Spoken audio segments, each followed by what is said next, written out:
السلام علیکم۔ Programme اختلافی note کے ساتھ میں ہوں رباب زین۔ ناظرین، تحریک عدم اعتماد فائنل راؤنڈ میں داخل ہو چکی ہے۔ اسے آر یا پار کرنے کے لیے حکومت اور اپوزیشن دونوں نے اپنی تیاریاں مکمل کر لی ہیں۔ اپوزیشن نے بھی اسلام آباد میں ڈیرہ ڈالنے کا فیصلہ کر لیا ہے۔ خورشید شاہ جو کل اسلام آباد اہم مشن پر گئے تھے وہ کہہ رہے ہیں جناب تحریک عدم اعتماد 8 یا 9 مارچ کو پیش کریں گے۔ وزیر اعظم عمران خان نے بھی آج میلسی میں جلسہ عام سے خطاب کیا ہے۔ انہوں نے اپوزیشن کو سخت تنقید کا نشانہ بنایا، تقریر میں ان کے نام بھی بگاڑے۔ اپوزیشن کو مخاطب کرتے ہوئے کہا کہ تحریک عدم اعتماد کے لیے میں تو تیار ہوں، لیکن اگر یہ ناکام ہو گئی تو کیا آپ اس کے لیے تیار ہیں جو میں کروں گا؟ یہ لوگ کون ہیں جو عدم اعتماد کی تحریک چلا رہے ہیں؟ ملک کا 3 دفعہ وزیر اعظم، یہ صرف پاکستان کو لوٹنے کے لیے آتے ہیں، پیسہ چوری کر کے باہر، چھٹیاں باہر، عید باہر۔ یہ ہے نمبر 1 جو چاہتا ہے عدم اعتماد کی تحریک ہو۔ دوسرا ہے شہباز شریف، جو بھی اس کو بوٹ نظر آتا ہے پالش کرنا شروع کر دیتا ہے۔ یہ وہ جنرل جیلانی کا زمانہ نہیں جب اس کے گھر پہ سریا لگاتے لگاتے آپ وزیر اعلیٰ بنا اور پھر اربوپتی بن گئے۔ اور تیسرا ہے بیماری، زرداری، ہر چیز کے اوپر 10% پیسے کھینچ لیتا تھا۔ یہ اسی زرداری کو 2 دفعہ نواز شریف نے جیل میں ڈالا کرپشن پہ، اور چوتھے نمبر پہ فضلو جو ڈیزل کے پرمٹ کو بیچ کے پیسے بناتا ہے اور یہ مدرسے کے بچوں کو لے آیا، یہ بلیک میل کرتا ہے۔ جو بھی یہ کریں گے میں اس کے لیے تیار ہوں۔ جب انشاءاللہ آپ کی عدم اعتماد کی تحریک فیل ہوگی تو آپ تیار ہیں جو میں آپ سے کروں گا؟ مریم نواز نے وزیر اعظم عمران خان کے اس تقریر کے بعد ٹویٹ کیا۔ ٹویٹ کرتے ہوئے وزیر اعظم پر تنقید کی اور کہا کہ انہیں اپنے عہدے کا پاس نہیں ہے، لیکن اپوزیشن کو مذاکرات کی پیشکش شیخ رشید صاحب بھی کر رہے ہیں۔ تو اب یہ صورتحال کیا بننے جا رہی ہے، اس پر بات کرنے کے لیے مسلم لیگ نون کے سینئر رہنما رانا ثناء اللہ حبیب صاحب ہمارے ساتھ موجود ہیں۔ رانا ثناء اللہ صاحب، آپ لوگ کہہ رہے ہیں کہ آپ کی تیاری مکمل ہے، خورشید شاہ صاحب تاریخ بھی دے رہے ہیں، وزیر اعظم عمران خان کہہ رہے ہیں کہ اگر یہ تحریک ناکام ہوتی ہے تو کیا آپ لوگ اس چیز کے لیے تیار ہیں جو وزیر اعظم صاحب آپ کے ساتھ کریں گے؟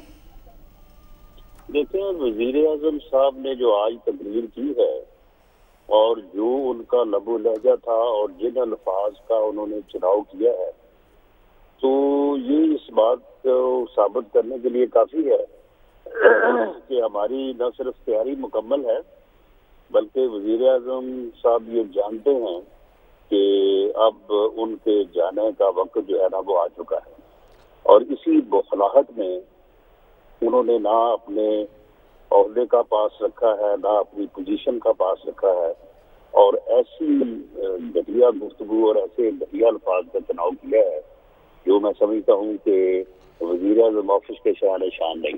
رانا صاحب، الفاظ تو چلیے ان کے ٹھیک، مطلب آپ درست کہہ رہے ہیں، میری بھی رائے کچھ ایسی ہی ہے، لیکن یہ بتائیے گا کہ انہوں نے تو ایک بڑا متعین، بڑے واضح لفظوں میں یہ بھی کہا ہے کہ آپ لوگ دراصل آپ لوگوں کی تحریک عدم اعتماد کوئی مقامی کارروائی نہیں ہے، اس کے پیچھے کوئی اور بھی ہے جو ملک سے باہر ہے، جو دوسرا ملک ہو سکتا ہے۔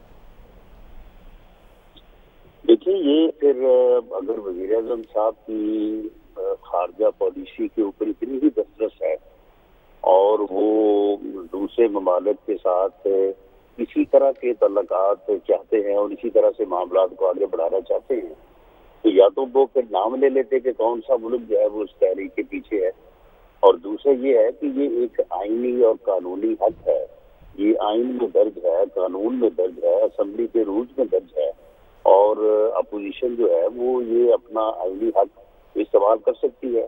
اگر یہ وزیر اعظم ہو یا انہیں اس بات کا پاس ہو کہ یا انہیں یہ خود احساس ہو، کیونکہ یہ خود بھی کہتے رہے ہیں کہ مجھے بعض اوقات تو پتہ ہی نہیں ہوتا، تو مجھے پھر کوئی یاد دلاتا ہے کہ آپ وزیر اعظم ہیں، تو اگر انہیں کوئی یاد دلائے کہ آپ وزیر اعظم ہیں تو ان کو تو یہ بڑے کھلے دل سے یہ چیز لینی چاہیے کہ ٹھیک ہے، آپ ان پر اپنا آئینی حق استعمال کرنا چاہتے ہیں یا وہ کریں۔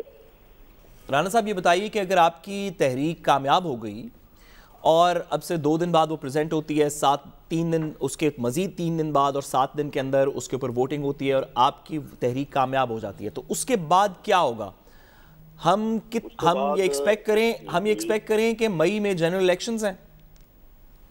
دیکھیں، اس کے بعد یہ ہوگا کہ وزیر اعظم صاحب جو اس ملک کے اوپر مسلط ہیں جنہوں نے صرف اس ملک کا اکانومی کا یا گورننس کا جنازہ نہیں نکالا، اخلاقیات کا بھی جنازہ نکال دیا ہے، ان سے نجات مل جائے گی، اور اس کے بعد ہاؤس جو ہے وہ اپنا نیا لیڈر آف دی ہاؤس جو ہے وہ چنے گا۔ سر وہ اگلے 1.5 سال کے لیے چنے گا یا فوراً جنرل الیکشن کال کر دے گا؟ یہ سوال ہے کہ وہ ہاؤس کا لیڈر نیکسٹ 1.5 سال کے لیے ہوگا۔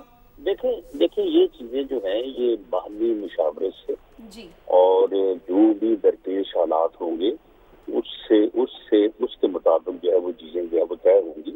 یہ کوئی تحریک کا حصہ نہیں ہے کہ پہلے جو فیوچر پلان ہے وہ لکھ کے دیا جائے کہ جی اس کے بعد ہم یہ کریں گے۔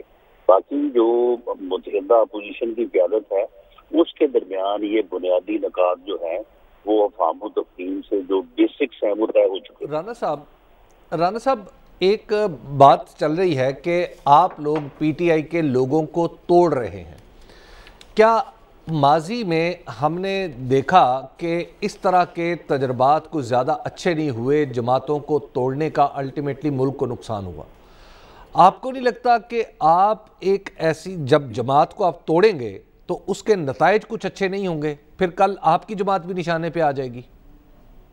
دیکھیں جب ساری جماعتوں کو توڑ کے ایک جماعت بنائی گئی جس کا نام پی ٹی آئی ہے، ایک عباس نالائق ناہل ٹولہ جس کو ترتیب دیا گیا، اس کے بہت سے ارکان جو ہیں، اب میرے لیے ان کا نام لینا جو ہے وہ مناسب نہیں ہے، لیکن آپ ان لوگوں کو جانتے ہیں کہ جو سر عام ان کے ساتھ جو ہے وہ اختلاف کرتے آ رہے ہیں، اور وہ کوئی دبی چھپی بات بھی نہیں ہے، وہ نام لوگوں کی یادداشت میں ہیں، اور وہ لوگ جو ہے یہ بجٹ پہ ان کو ووٹ دینے کو تیار نہیں تھے۔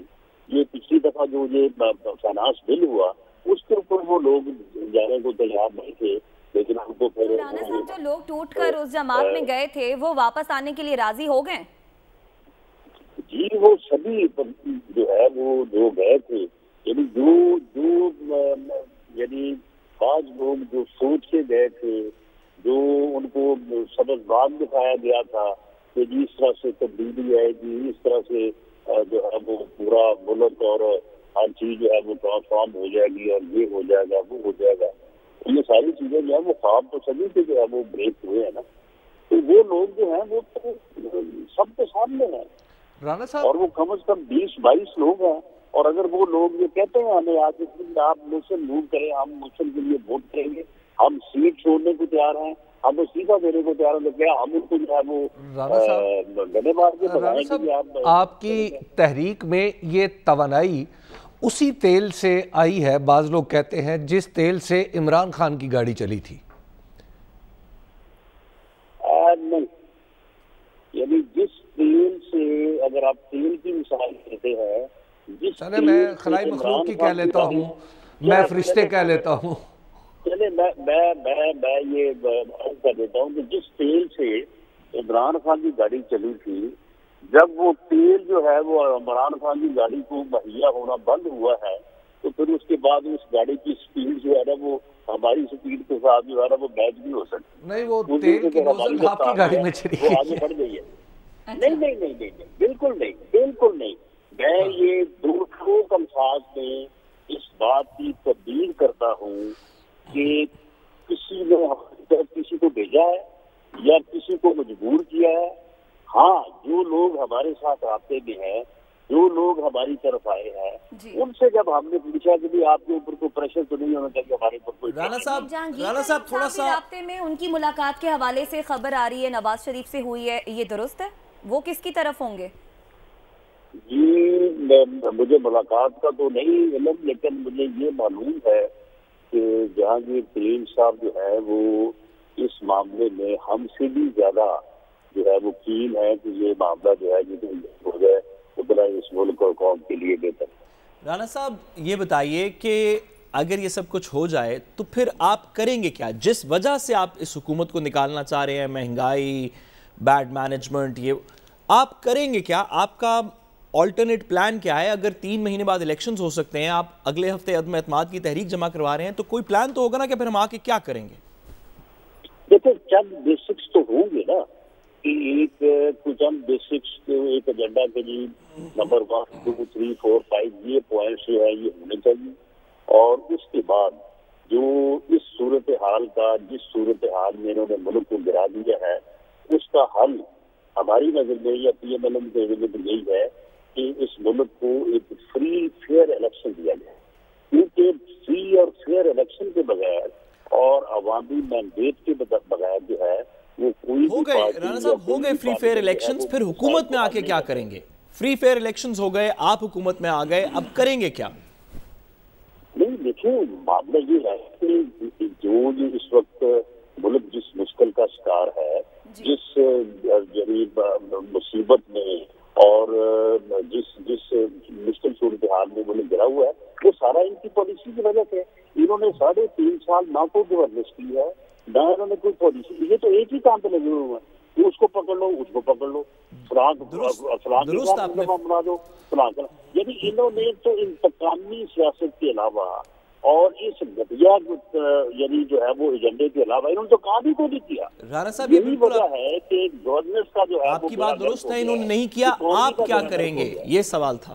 جی اگر مثال کے طور پہ، ویسے تو ہر کسی کی خواہش ہوتی ہے اور اللہ تعالیٰ جس کو دے، اگر پی ایم ایل این جو ہے، پی ایم ایل این کو اگر اکثریت حاصل ہوتی ہے تو پی ایم ایل این انشاءاللہ تعالیٰ تمام جماعتوں کو جو پارلیمنٹ میں موجود ہوگی ان کو ساتھ لے کے چلے گی۔ پی ایم ایل این سب کو آن بورڈ لے گی۔ پی ایم ایل این یہ نہیں کہے گی کہ یہ ڈاکو ہیں، یہ چور ہیں، میں قاعدے اس طرح سے ہاتھ نہیں بلاؤں گا، میں دوسری پارٹیوں کے قائدین کو گالیاں نکالوں گا جلسوں میں جا کے۔ ہم سب کو ساتھ لے کے چلیں گے، اور ہم یہ سمجھتے ہیں کہ جب تک قومی کنسنسس کے ساتھ جو ہے گورنمنٹ جو ہے وہ آگے قدم نہیں بڑھائے گی، اس وقت تک ملک اس مشکل صورتحال سے وہ باہر نہیں نکلے۔ رانا صاحب، ایک بہت ہی بنیادی نوعیت کا سوال ہے کہ بعض لوگ پیپلز پارٹی کے لوگوں سے بات کریں تو وہ کہتے ہیں پی ایم ایل این وزیر اعظم نامزد کرے، اور پی ایم ایل این بھی وزارت عظمیٰ لینے سے کچھ ہچکچاتی ہوئی نظر آ رہی ہے، تو کیا آپ کی اس بڑا مرکزی عہدہ ہے، اس کے لیے کچھ بات چیت یا کوئی فیصلہ ہو چکا ہے؟ جی، اس میں جو ہے وہ کنسنسس کے ساتھ جو ٹاپ لیڈرشپ ہے، جو تینوں صاحبان ہیں، میاں شہباز شریف صاحب، آصف علی زرداری صاحب اور مولانا فضل الرحمان صاحب اور میاں نواز شریف صاحب، ان کے درمیان جو ہے یہ فیصلہ ہو چکا ہے۔ ٹھیک ہے، اچھا، یعنی لیکن آپ نام بتا دیں شہباز شریف صاحب۔ میرا خیال ہے کہ یہ قبل وقت ہوگا، لیکن یہ فیصلہ ہو چکا ہے، یہ کوئی ایشو نہیں ہے۔ یہ بتا دیں پیپلز پارٹی سے تعلق تو نہیں ہے؟ پیپلز پارٹی جو ہے وہ تو ریکمینڈ کرے گی، وہ تو پروپوز کرے گی، میرا خیال ہے۔ اچھا، یعنی آپ کی پارٹی کا ہوگا پروپوزل، وہاں سے آئے گی، یا پروپوزل بندہ بھی پیپلز پارٹی کا ہی ہے؟ یہ اس کی تفصیل میں، لیکن یہ معاملہ جو ہے یہ طے ہو چکا ہے، اور رانا صاحب، اس کمیٹی، یہ جو آپ نے 3 بندوں کی کمیٹی بتائی، یہ جو 3 بندوں، جن 3 لیڈرز کا آپ نے تذکرہ کیا کہ ان کے درمیان میں کنسنسس ہوا ہے، ان میں سے بھی کوئی ہو سکتا ہے؟ کہاں سے جی؟ یہ آپ جو تینوں پارٹیز کے ہیڈز ہیں جن میں آپ کہہ رہے ہیں اتفاق ہو گیا کینڈیڈیٹ پہ، ان میں سے خود بھی کوئی ہو سکتا ہے؟ جی بالکل ہو سکتا ہے۔ اچھا چلیں رانا صاحب، یہ تو صورتحال تب بنے گی نا جب آپ کی تحریک عدم اعتماد پیش ہوگی اور کامیاب ہوگی۔ یہ بتائیے گا، خورشید شاہ 8 یا 9 تاریخ کا کہہ رہے ہیں، آپ لوگ بھی متفق ہیں یہی تاریخیں ہیں، انہی 2 تاریخوں میں سے کسی دن تحریک عدم اعتماد آ جائے گی؟ جی نہیں، تاریخوں والی بات جو ہے یا ٹائم والی بات جو ہے وہ جب طے ہوگی تو پھر وہ بات جب سامنے آئے گی۔ تو یہ خورشید شاہ صاحب 8-9 تاریخ دے رہے ہیں، تو وہ آپ لوگوں کی ابھی آپسی کوئی بات نہیں ہوئی؟ دیکھیں خورشید شاہ صاحب بھی کوئی ڈیٹ دے سکتے ہیں، میں بھی اندازے سے کوئی ڈیٹ دے سکتا ہوں، لیکن جو دی ڈیٹ ہوگی اس کا اعلان جو ہے وہ قاعدے اس کے خلاف یا متحدہ اپوزیشن کے جو لیڈر ہیں میاں شہباز شریف صاحب، وہ باقاعدہ پریس کانفرنس میں کریں گے، اور ان کے ساتھ یقیناً بلاول بھٹو زرداری صاحب اور مولانا فضل الرحمان صاحب بھی موجود ہوں گے، تو دی ڈیٹ تو وہ ہوگی۔ باقی اندازے سے میں بھی آپ کو کہہ سکتا ہوں کہ جی یہ 7 ہو سکتی ہے، 8-9 ہو سکتی ہے۔ خورشید شاہ صاحب بھی سیدھے لیڈر ہیں، انہوں نے بھی ان کو بھی معلومات ہیں، انہوں نے اپنے اندازے سے یہ بات کی ہوگی، لیکن دی ڈیٹ جو ہے وہ یہ لوگ طے کریں گے۔